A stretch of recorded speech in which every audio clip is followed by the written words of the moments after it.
ng bayan, maasahan anumang panahon.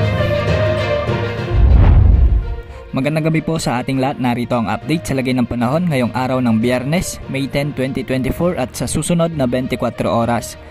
Ngayong gabi ay magdadala ng mga kalat-kalat na pag-ulan ang shear line sa eastern section ng northern at central Luzon, samantalang easterlies naman ang magdadala ng malinsangang panahon sa natitirang bahagi ng ating bansa.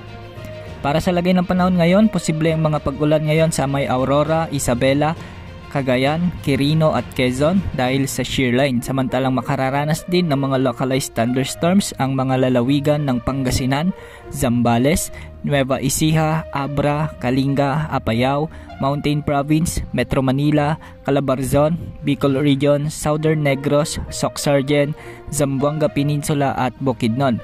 Posible ang mga biglaang pagbaha at pagguho ng lupa. Bukas posible namang pumalo ang highest heat index na 46 degrees Celsius sa may Virac, Catanduanes at 45 degrees Celsius naman sa may Dagupan City, Pangasinan. Bukas posible pa rin ang maulap at kalat-kalat na pag-ulan sa maraming lugar dahil sa patuloy na pag-develop ng mga localized thunderstorms sa hapon at gabi. Samantala patuloy na bumababa ang posibilidad na maging bagyo ang cloud cluster na nasa labas ng ating Philippine Area of Responsibility.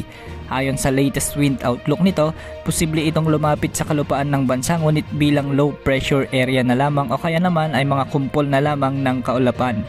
Hindi pa naman inaalis ang posibilidad nitong maging bagyo dahil ayon sa Pag-asa, nasa low to medium pa rin ang tsansa nito na mabuong sa mga susunod na linggo. Sa ngayon ay patuloy natin itong i-monitor dahil posible muling magbago ang sinasabi ng mga weather models. Sa ngayon wala ring nakataas na gale warning sa mga karagatang sakop ng ating bansa. Yan ang update sa lagay ng ating panahon. Ito po ang weather update ng bayan, maasahan anumang panahon.